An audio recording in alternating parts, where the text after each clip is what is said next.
अरे ये क्या, जगन्नाथ भगवान के गहने चोरी हो गए। सुबह होते ही मंदिर में हड़कंप मच चुका था। मंदिर के कैमरे तुरंत चेक किए गए, पूरी रात की रिकॉर्डिंग देखी गई, लेकिन हैरानी की बात ये थी कि किसी भी कैमरे में कोई आता हुआ या जाता हुआ नहीं दिखा। पुरी के उस पुराने मंदिर में एक बच्चा रहता था। कोई बाहर वाला देखे तो सोचे कि मंदिर में बच्चा कैसे रह सकता है, लेकिन जो लोग वहाँ रोज आते थे वो जानते थे कि ये बच्चा मंदिर का ही हिस्सा था। उसका कोई नाम कागजों में नहीं था, ना माँ थी, ना बाप, ना कोई पहचान। लोग उसे बस मुगु कहकर बुलाते थे। मुगु की उम्र कोई 8 या 9 साल रही होगी। फटे कपड़े, नंगे पैर और आंखों में एक अजीब सी शांति। वो मंदिर में ही सोता था, मंदिर में ही भूखा रहता था और मंदिर में ही हंस लेता था। जब कोई उससे पूछता कि तेरा घर कहाँ है, तो वो बिना सोचे सीधा भगवान जगन्नाथ की मूर्ति की तरफ देखता और कहता, यही जहाँ जगन्नाथ जी रहते हैं। लोग इसे बच्चों की मासूमियत समझते थे, लेकिन मुगु मजाक नहीं कर रहा होता था। मुगु भगवान जगन्नाथ को भगवान नहीं मानता था, वो उन्हें अपना सबसे अच्छा दोस्त मानता था। हर सुबह वो मूर्ति के सामने बैठकर बोलता, आज देर हो गई दोस्त, पुजारी अंकल ने झाड़ू नहीं दी। कभी शिकायत करता कल तुमने सपना क्यों नहीं भेजा? और कभी रूठ जाता, अगर आज खिचड़ी नहीं मिली ना तो मैं बात नहीं करूंगा। अजीब बात ये थी कि मुगु की बातें कभी खाली नहीं जाती थी। एक दिन दोपहर की आरती के बाद मंदिर में एक औरत आई। उसके कपड़े फटे थे, आंखें सूजी हुई थी और आवाज कांप रही थी। वो भगवान के सामने गिर पड़ी और रोते हुए बोली, मेरे बच्चे को बचा लो का, वो अस्पताल में है। डॉक्टर कह रहे हैं बिना पैसों के इलाज नहीं होगा। मंदिर में लोग खड़े थे। कोई बोला, भगवान पर छोड़ दो, जो होगा अच्छा होगा। लेकिन कोई आगे नहीं बढ़ा। मुगु सब देख रहा था। वो धीरे से उस औरत के पास गया और पूछा, आंटी आपका बच्चा कितना छोटा है? औरत ने रोते हुए कहा, तेरे जितना। मुगु चुप हो गया। उस रात जब मंदिर बंद हो गया और सब लोग चले गए, मुगु अकेला भगवान के सामने बैठा रहा। बहुत देर तक वो कुछ नहीं बोला, फिर धीरे से पूछा, दोस्त, वो बच्चा मर जाएगा क्या? मूर्ति चुप थी। मुगु की आंखें भर आईं। उसने कहा, अगर उसके पास माँ है तो उसे क्यों ले जाओगे? उसी पल मुगु को ऐसा लगा जैसे किसी ने बहुत पास से कहा हो, मेरी मोतियों की माला ले जाओ। मुगु घबरा गया। उसने मूर्ति की तरफ देखा और सच? बोला, आप नाराज नहीं आप होगे? नाराज नहीं होगे? कोई जवाब नहीं आया, लेकिन मुगु की नजर माला पर टिक गई। अगली सुबह मंदिर में हड़कंप मच गया। पुजारी चिल्लाने लगे, अरे ये क्या, भगवान की मोतियों की माला गायब है। मंदिर के कैमरे चेक किए गए, पूरी रात की रिकॉर्डिंग देखी गई, लेकिन ना कोई आता दिखा ना कोई जाता। तभी एक आदमी बोला, कल रात मैंने उसी बच्चे को मंदिर में घूमते देखा था। सबकी नजर एक साथ मुगु पर चली गई। मुगु कुछ नहीं बोला, उसकी मुट्ठी कांप रही थी। उसी समय मंदिर के बाहर वही औरत खुशी से रो रही थी। वो सबको बता रही थी कि किसी ने भगवान की माला बेचकर उसके बच्चे का ऑपरेशन करवा दिया। मंदिर के अंदर लोग भगवान को देख रहे थे और मंदिर के बीच में एक बच्चा चुपचाप खड़ा था। एक पुजारी ने परेशान होकर कहा, अगर कोई इंसान आया होता तो कैमरे में जरूर दिखता। दूसरे पुजारी ने धीरे से कहा, ऐसा तो तभी हो सकता है जब कोई आया ही ना हो। लोगों में खुसुर पुसुर बढ़ने लगी और हर कोई एक दूसरे की तरफ शक से देखने लगा। उसी भीड़ में एक आदमी ने अचानक कहा, रात को मैंने मुगु को मंदिर में घूमते देखा था। ये बात सुनते ही सबकी नजर एक साथ मुगु पर चली गई। मुगु उस समय मंदिर के एक कोने में खड़ा था और उसे समझ नहीं आ रहा था कि सब लोग उसे ऐसे क्यों देख रहे हैं। एक आदमी ने सख्त आवाज में पूछा, तू रात को मंदिर में क्या कर रहा था? मुगु ने धीरे से कहा, रोज की तरह भगवान से बात कर रहा भीड़ था। में से किसी ने ये कहा, बच्चा हमेशा यहाँ रहता है और इसे सब कुछ पता होता है। किसी और ने कहा, अगर कैमरे में कोई नहीं दिखा तो चोरी इसी ने की होगी। मुगु की आंखें भर आई और उसने कहा मैंने कि कुछ भी चोरी नहीं किया है। मैंने जो उसने बस किया वो इतना कहा भगवान के कि कहने उसने पर जो था। किया वो भगवान के कहने पर किया था। ये सुनकर लोग हंस पड़े और किसी ने ताना मारते हुए कहा, भगवान बच्चों से चोरी नहीं करवाते। मुगु कुछ नहीं बोला और उसकी नजर जमीन पर टिक गई। उसी समय मंदिर के बाहर शोर मच गया, क्योंकि वही औरत भागती हुई आई थी जो कल रो रही थी। वो खुशी से कांपती आवाज में बता रही थी कि उसके बच्चे का ऑपरेशन हो गया है और डॉक्टरों ने जान बचा ली है। उस औरत ने रोते हुए कहा, किसी ने भगवान की मोतियों की माला बेचकर पैसे दिए हैं। ये सुनते ही मंदिर के अंदर सन्नाटा फैल गया और लोगों के चेहरे बदलने किसी ने लगे। मोतियों की माला अब बेच दी थी। सवाल ये नहीं था कि बच्चा बचा कैसे, बल्कि ये था कि माला आखिर गई कहाँ। मुगु अब भी चुपचाप खड़ा था और उसे नहीं पता था कि अगला सवाल सीधे उसी की जिंदगी बदलने वाला है। मंदिर के अंदर अब माहौल बदल चुका था और जो लोग सुबह तक चमत्कार की बात कर रहे थे वही अब सवाल पूछ रहे थे। हर नज़र मुगु पर टिकी थी और किसी को उसकी मासूमियत दिखाई नहीं दे रही थी। एक आदमी ने ऊंची आवाज में कहा कि अगर माला भगवान के कहने पर ली गई थी तो वो अभी वापस क्यों नहीं आई। मुगु ने घबराई हुई आवाज में कहा, मुझसे कहा गया था कि वो माला उस माँ को दे आओ ताकि उसका बच्चा बच सके। भीड़ में से किसी ने कटाक्ष करते हुए कहा कि अब बच्चे भगवान के नाम पर चोरी भी करने लगे हैं। दूसरे आदमी ने कहा कि ऐसे बहाने हर चोर बनाता है। मुगु ने रोते हुए कहा कि वो झूठ नहीं बोल रहा है और उसने कुछ भी अपने लिए नहीं रखा। उसने कहा कि अगर माला चाहिए तो वो भगवान से पूछ ले कि सच क्या है। ये बात सुनकर पुजारी भी असहज हो गए क्योंकि कोई भी भगवान से सवाल नहीं करना चाहता था। मुख्य पुजारी ने कड़े शब्दों में कहा कि जब तक सच्चाई सामने नहीं आती तब तक बच्चे का यहाँ रुकना ठीक नहीं होगा। तब तक बच्चे को मंदिर में नहीं रहने दिया जाएगा। मुगु को जैसे ही ये बात समझ आई, उसका चेहरा सफेद पड़ गया। उसने डरते हुए पूछा कि क्या अब वो भगवान के पास भी नहीं रह सकता? किसी ने जवाब नहीं दिया और दो आदमी आगे बढ़कर उसे मंदिर के बाहर ले गए। मुगु बार बार पीछे मुड़कर भगवान की मूर्ति की तरफ देख रहा था, जैसे किसी जवाब का इंतजार कर रहा हो। मंदिर के बाहर उसे पत्थर की सीढ़ियों पर बैठा दिया गया और कहा गया कि यहाँ से कहीं मत जाना। धूप तेज थी और मुगु को प्यास लग रही थी, लेकिन किसी ने पानी तक नहीं दिया। अंदर मंदिर में पूजा फिर से शुरू हो गई और लोग भगवान से सुख शांति की प्रार्थना करने लगे। बाहर एक बच्चा चुपचाप बैठा था, जिसे समझ नहीं आ रहा था कि उसने गलत क्या किया। मुगु ने खुद से कहा, अगर भगवान ने कहा था तो फिर सजा मुझे क्यों मिल रही है? उसकी आंखों से आंसू गिरने लगे और वो पहली बार भगवान से बिना बोले सवाल कर रहा था।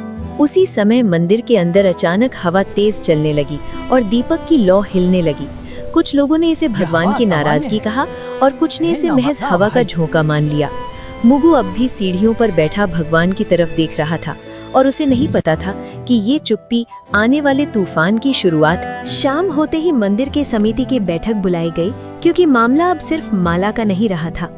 लोग बाहर खड़े थे और अंदर ये तय हो रहा था कि एक अनाथ बच्चे के साथ क्या किया जाए। एक सदस्य ने कहा कि अगर आज सख्ती नहीं दिखाई गई तो कल हर कोई भगवान के नाम पर कुछ भी उठा लेगा। दूसरे ने कहा, बच्चे को बाहर रखने से मंदिर की शांति बनी रहेगी। मुख्य पुजारी चुप बैठे थे और बार बार भगवान की मूर्ति की तरफ देख रहे थे। आखिर उन्होंने भारी आवाज में कहा कि जब तक माला वापस नहीं आती, मुगु मंदिर में नहीं रहेगा। ये फैसला होते ही किसी ने बाहर आकर लोगों को बता दिया कि बच्चे को मंदिर से निकाल दिया गया है। भीड़ में कुछ लोग चुप थे और कुछ ने सिर हिलाकर सहमति जता दी। मुगु को जब ये बताया गया तो उसने बहुत धीमे से पूछा कि क्या वो रात को भी यहाँ नहीं सो सकता? कोई जवाब नहीं आया और उसे मंदिर के मुख्य दरवाजे से बाहर कर दिया गया।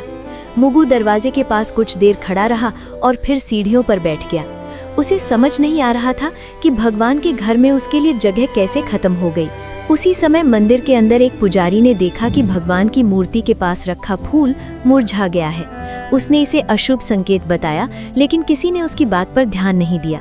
रात बढ़ती गई और मंदिर के कपाट बंद हो गए। मुगु बाहर ही बैठा रहा और ठंडी हवा में सिकुड़ता गया। उसने खुद से कहा कि शायद भगवान उसे आज रात जवाब देंगे, लेकिन बहुत देर तक कुछ नहीं हुआ और सिर्फ घंटियों की दूर की आवाज सुनाई देती रही। उसी रात शहर में एक अजीब सी खबर फैलने लगी कि अस्पताल में उस बच्चे की हालत अचानक बहुत सुधर गई है। डॉक्टर कह रहे थे कि इलाज उम्मीद से कहीं ज्यादा असरदार रहा। लोगों ने इसे भगवान की कृपा कहा और कुछ ने मंदिर में फिर से दान देने की बात की। किसी ने ये नहीं पूछा कि उस कृपा की कीमत किसने चुकाई। मुगु को इस खबर की कोई जानकारी नहीं थी और वो बाहर बैठे बैठे सो गया। उसके चेहरे पर डर नहीं था बल्कि थकान थी, जैसे उसने बहुत भारी बोझ उठा लिया हो। आधी रात के बाद मंदिर के अंदर अचानक दीपक अपने आप तेज हो गया। कुछ पुजारी घबरा गए और बोले कि भगवान कुछ कहना चाहते हैं, लेकिन बाहर मंदिर की सीढ़ियों पर एक बच्चा बेसुध पड़ा था और कोई उसे देखने नहीं आया।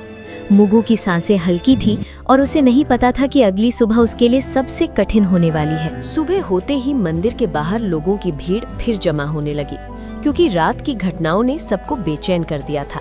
कुछ लोग कह रहे थे कि भगवान ने संकेत दिए हैं और कुछ लोग अब भी यही मान रहे थे कि बच्चा झूठ बोल रहा है। उसी बीच एक पुजारी ने ध्यान दिया कि भगवान की मूर्ति के पास रखी दूसरी माला की एक मोची ढीली हो गई है। उसने पास खड़े पुजारी से कहा कि अगर कोई चोर होता तो बाकी गहनों को भी हाथ लगाता। ये बात धीरे धीरे भीड़ तक पहुंची और पहली बार लोगों को लगा कि कहानी वैसी नहीं है जैसी दिखाई जा रही थी। एक आदमी ने कहा कि अगर बच्चा चोर होता तो वो मंदिर छोड़कर भाग जाता।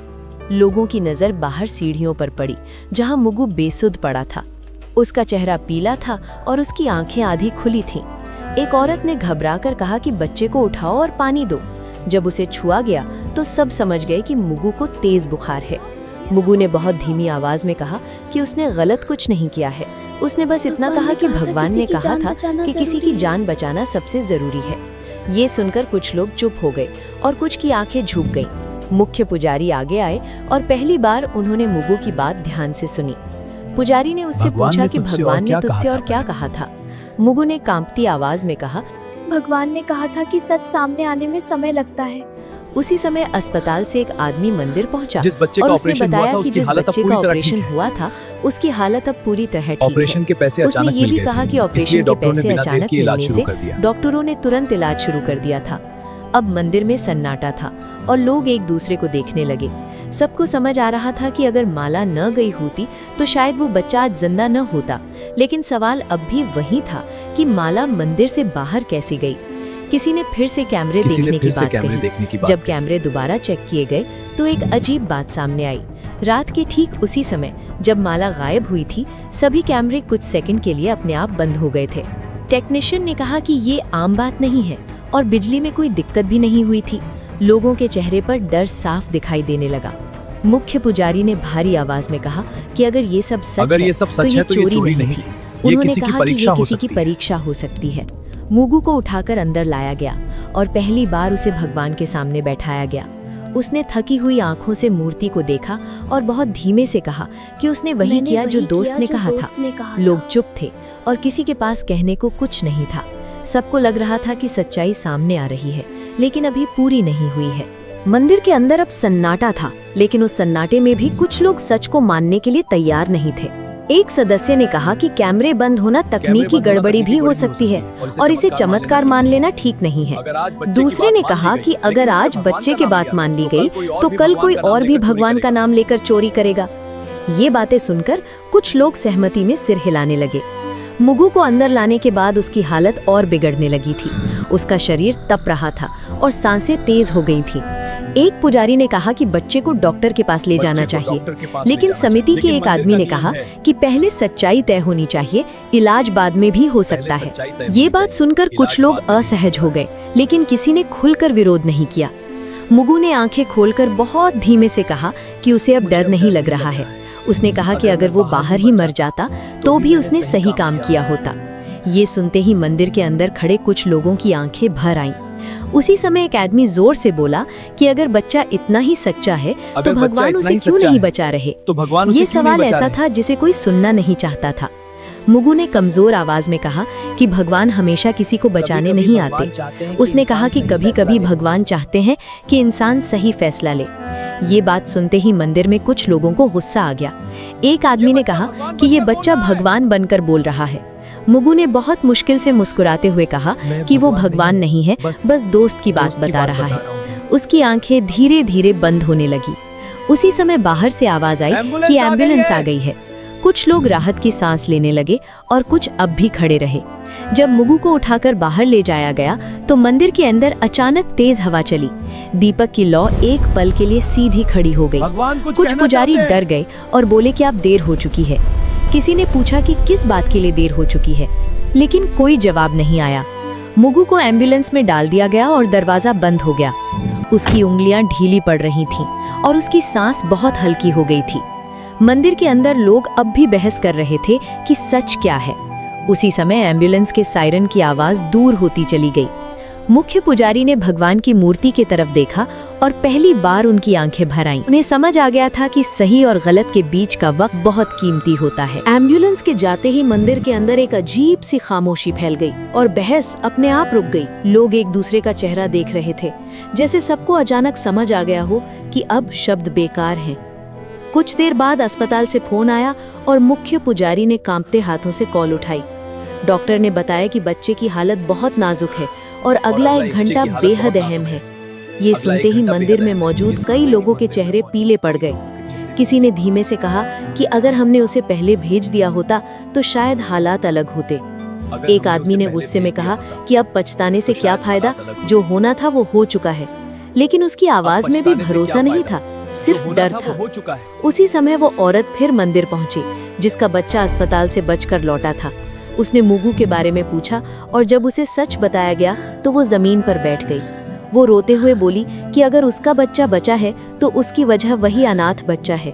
उसने कहा कि वो माला नहीं थी, बल्कि भगवान का भरोसा था जो बिक गया था। ये सुनकर मंदिर में खड़े लोग सिर झुकाने लगे। किसी की हिम्मत नहीं थी कि उस औरत की आंखों में देख सके। उसी वक्त अस्पताल से दोबारा फोन आया और इस बार आवाज और भी गंभीर थी। डॉक्टर ने बताया कि बच्चे की सांसें बहुत धीमी हो रही हैं और शरीर जवाब दे रहा